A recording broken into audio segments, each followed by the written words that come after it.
मेरे बीजेपी के तमाम साथी, आप हिंदुत्व को मानते होंगे। क्यों मेरे भाई, हिंदुत्व को तो आप मानते होंगे ना। क्या हिंदुत्व में ब्रह्मांड की या ब्राह्मण की हत्या को क्या माना जाता है? संसार में क्षमादान नहीं है अगर किसी ब्राह्मण की हत्या होती है। आप ये भी भूल गए। अस्सलाम वालेकुम, ईद मुबारक। भाई और बहनों, बहुत ही शुभ दिन है आज, पाक दिन है। ईद उल अज़हा यानी कि बकरा ईद, कुर्बानियों का दिन। एक ऐसा दिन जिसमें हम लोग देखते हैं कि एक पिता अपने इकलौते पुत्र की कुर्बानी देने के लिए तैयार है, अपने मुल्क के लिए, अपने ज़मीन के लिए, अपने लोगों के लिए। मेरे भाई, मेरे दोस्त, एशियन न्यूज़ के ओनर और बहुत ही अच्छे जर्नलिस्ट और कई सारे विपरीत परिस्थितियों में काम करने वाले ये और हमारे भाई शकील, मैं उनको भी इनवाइट करूंगा आने के लिए। मेरे परम प्रिय भाई दीपक सारस्वत मुझे ज्वाइन करेंगे। विविधता में एकता, मेरे मित्र और मेरे अनुज, छोटे अनुज ऋषभ सहाय, वो भी मुझे ज्वाइन करेंगे। इस वक्त मैं गाजियाबाद की पाक धरती में, ऋषभ आइए, पाक धरती में हूं और बताना चाहूंगा आप सभी को कि ईद की शुभकामनाएं हम सब आपको देते हैं। ईद मुबारक। और आगाज कर रहा हूं मैं आज से। अभी 2 दिन के बाद हमारी रक्षाबंधन है। आप जानते हैं पूरा मुल्क जो है त्योहारों के मौसम से गुजर रहा है। अब मुझे नहीं लगता कि कोरोना काल हमारे आपसी सौहार्द को कभी रोक सकता है। क्यों शकील जी? हमारे आपस में जो मोहब्बत है, ये जो त्योहार हैं, ये जो उत्सव हैं, ये मोहब्बत का पैगाम लाते हैं हमारे लिए। और मैं बताना चाहूंगा, मेरे पूरी टीम, मेरे आईटी टीम के राघव साहे जी एक सेकंड के लिए वो भी हमें ज्वाइन करेंगे, और क्योंकि वो हमें कवर करते हैं मीडिया में, और मैं उनका बहुत धन्यवाद दूंगा कि तरह तरह से वो हमेशा मेरा मार्गदर्शन करते हैं। जी, अब मैं कंटिन्यू करूंगा सभी के साथ। भाइयों और बहनों, सबसे पहले मैं एक बात बताना चाहूंगा आप लोगों से, जो विभिन्न विपरीत परिस्थितियों से आज गुजर रहा है, ये वक्त है आपसी सौहार्द का। मैं ब्राह्मण, मेरे मित्र, मेरे इस्लामिक भाई, और मुझे गर्व है कि मैं इनके साथ हूं, और मुझे नहीं लगता कि मुझे इनसे या इन्हें मुझसे कोई खतरा है। जो लोग इस खतरे के बारे में हमें सचेत करते हैं, और कमल छाप कुछ लोगों को, उन्हें मैं बताना चाहता हूं, तुम लाख कोशिश कर लो, हासिल कुछ नहीं कर पाओगे। आज ईद का त्योहार है, पूरा मुल्क इसे मिलकर मना रहा है। और जब हम बात करते हैं कुर्बानियों की, तो देखिए इब्राहिम, उन्होंने अपने इकलौते पुत्र को कुर्बान करने की बात ठान ली थी। आप समझे, अपने इकलौते पुत्र को। क्यों? अपने जमीन के लोगों के लिए, उनकी अच्छाई के लिए, उनके भलाई के लिए। और तब अल्लाह पाक ने उन्हें मैसेज दिया कि जहां तक तुम्हारी नजर जाए वहां तक कायनात में सब कुछ तुम्हारे लिए होगा। यही चीज हम अपने वेद पुराण में भी पढ़ते हैं कि जब हम ईश्वर की, अल्लाह की, जब हम यीशु मसीह की, जब गुरु नानक देव की, हम जब इनकी पूजा करते हैं, तो आप हमेशा देखेंगे कि पूरा ताकत जो है, सृष्टि और कायनात की जो पूरी ताकत है, वो हमारे साथ होती है। मेरे पीछे आप मंदिर का और मस्जिद का मनोरम दृश्य देख सकते हैं। मैं मंदिर और मस्जिद इसलिए कहता हूं क्योंकि दोनों में कोई फर्क नहीं है, दोनों में ही ईमान बसते हैं, दोनों में ही मोहब्बत बसते हैं। इस मुल्क के लोगों को मैं आज इस वीडियो के माध्यम से एक बात कहना चाहूंगा। आज से हमारी आगाज शुरू होती है। वैसे भी अगस्त जो है वो क्रांति का महीना होता है, वो क्रांति का महीना होता है। हमारे वीर सैनिक, हमारे वीर स्वतंत्रता सेनानी जो वीर गति को प्राप्त हुए थे अंग्रेजों से लड़ाई लड़ते हुए, उन्होंने 15 अगस्त को बहुत कुर्बानियां देने के बाद हमें आजादी प्राप्त हुई। लेकिन आज जो देश का माहौल है, शायद वो विपरीत दिशा में जा रही है। आज हमारे देश में एक जहाज आता है रफाल, 5 रफाल आ जाते तो ये कहा जाता है रफाल उड़ के आ रहा है। रफाल आ चुका। बहुत बड़ी बात नहीं होगी कि रफाल एक छोटा सा मिनी युद्ध भी कर लेगा अब चाइना के साथ, क्योंकि इलेक्शन आ रहे हैं। भाइयों और बहनों, क्या जब रफाल नहीं था तो हमारे सैनिक लड़ते नहीं थे? क्या अभिनंदन जी, हमारे एयरफोर्स के वीर सैनिक, सर मैं आपको सैल्यूट करता हूं। एक छोटे से हवाई जहाज से लेकर एक बड़े हवाई जहाज को मार गिराते हैं, अपने अदम्य साहस का परिचय देते हैं, और बगैर चिंता के दुश्मन के टेरिटरी में जाते हैं। और आपने उनको घायल अवस्था में देखा, लेकिन आप देखिए क्या वीरता की छवि देते हैं। यह भारत का मजहब, यह भारत की सभ्यता, और यह हमारी वीरता की कहानी है। भाइयों और बहनों, मैं किसी भी पार्टी के खिलाफ नहीं हूं। बहुत सारे मैसेज आते हैं मुझे कि ये कांग्रेस का चमचा। मैं उनसे आज एक बात, सीधी बात कहूंगा, ना हम कांग्रेस के साथ हैं ना किसी के साथ हैं, हम राष्ट्र के साथ हैं, और जो भी राष्ट्र के साथ हैं हम उनके साथ हैं। हम बात करेंगे अपनी राष्ट्रीय अखंडता का, एकता का, मजहबी एकता का, कौमी एकता का, गंगा जमुना तहजीब के बारे में बात करेंगे। लेकिन समझना होगा कि हमारे राष्ट्रीय ध्वज में ही भगवा है, हरा रंग भी है, सफेद भी है और नीला रंग भी है। और ये रंग किसी चीज के प्रतीक होते हैं। आप चांद को देख लें, हिंदू सभ्यता में, इस्लामिक सभ्यता में, क्रिश्चियन सभ्यता में, हर जगह चांद के दीदार को किस तरह से शुभ माना गया है। हमारे यहां तो चांद को मामा बोला जाता है। तो जब हमारे प्लानिटरी सिस्टम भी हमारे धर्मों के साथ है, तो कौन भला या नेता होते जो मुझे या अफसर भाई जैसे लोगों को अलग करते। हमने ये मुहिम एक साथ शुरू किया। हमारे घर वालों को काफी टेंशन भी रही, आज भी होती, विभिन्न तरह के मैसेज आते हैं मुझे, लोग देखते हैं, लेकिन कोई बात नहीं, अब तो शुरुआत हो चुकी है। 15 अगस्त के बाद 16 अगस्त से राष्ट्रव्यापी आंदोलन शुरू होगा। भाइयों और बहनों, उत्तर प्रदेश, आज इसकी एक बात कहना बहुत जरूरी है। लगातार कुछ दिनों से उत्तर प्रदेश में ब्राह्मणों की लगातार हत्याएं हो रही हैं, लगातार।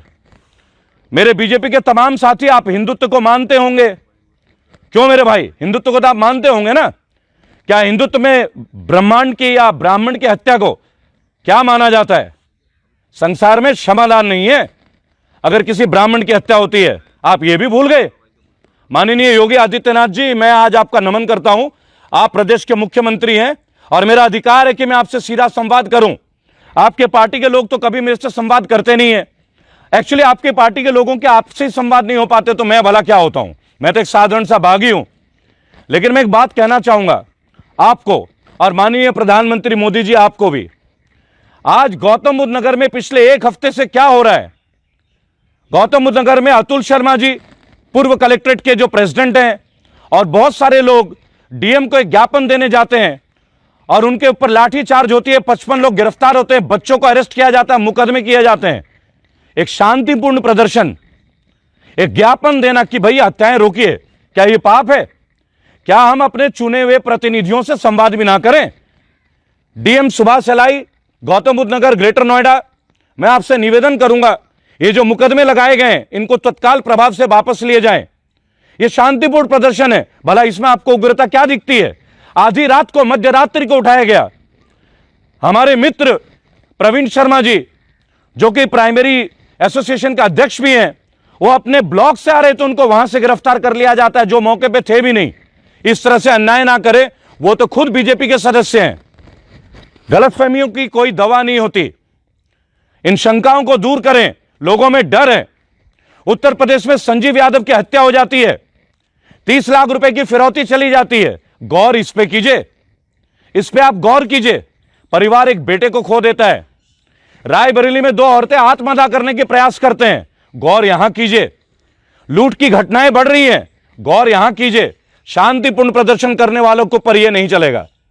और मैं आज इस मंच के माध्यम से एक बात माननीय प्रधानमंत्री जी आपसे कहना चाहूंगा कि आप राम जन्मभूमि का शिलान्यास करने जा रहे हैं।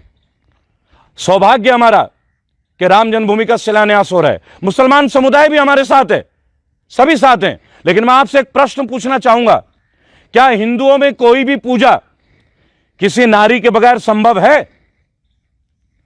हमारे प्रदेश के मुख्यमंत्री जी अविवाहित हैं, साधु हैं, महंत हैं।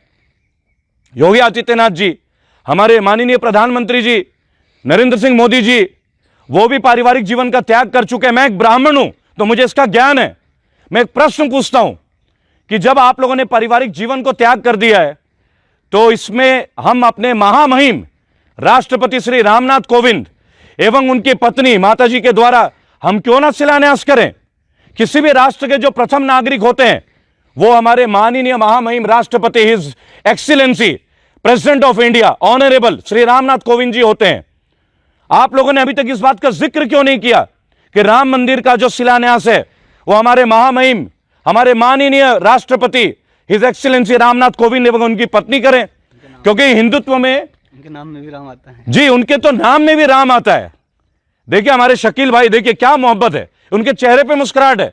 अयोध्या का हर मुसलमान, भारत का हर मुसलमान कोई अयोध्या मंदिर के खिलाफ नहीं है। मैं बीजेपी के तमाम आला नेताओं से और कार्यकर्ताओं से यह निवेदन करूंगा, एक हिंदुत्व के नाते, एक ब्राह्मण होने के नाते, कि क्या हमारे यहां कोई पूजा बगैर नारी के, बगैर स्त्री के पूर्ण हो सकती है? हम एक शिलान्यास कर रहे हैं। मैं यहाँ पर एक बात कहना चाहूँगा कि जब से राम मंदिर का ये मुद्दा ख़त्म हुआ है, मंदिर मस्जिद वाला मुद्दा ख़त्म हुआ है, तो मैं ये कहना चाहता हूँ कि हिंदुस्तान के अंदर शांति आ गई है, क्योंकि हिंदू ये जो है मंदिर और मस्जिद वाला मुद्दा खत्म होने से राजनीति खत्म होती है यहाँ पर जी। ये सबसे बड़ी बात है जी। हम पूरा मुस्लिम समाज खुश है इसको लेकर के, इसमें कोई ऐसा राजनीति वाला मामला नहीं है। बीजेपी के तमाम मेरे साथियों, आप सुने अफसर साहब क्या कह रहे हैं, अफसर अली साहब क्या कह रहे हैं कि तमाम हिंदू मुसलमान भाई एक हैं, मंदिर और मस्जिद से कोई फर्क नहीं पड़ता, क्योंकि तमाम जगह जो इबादत की जाती है।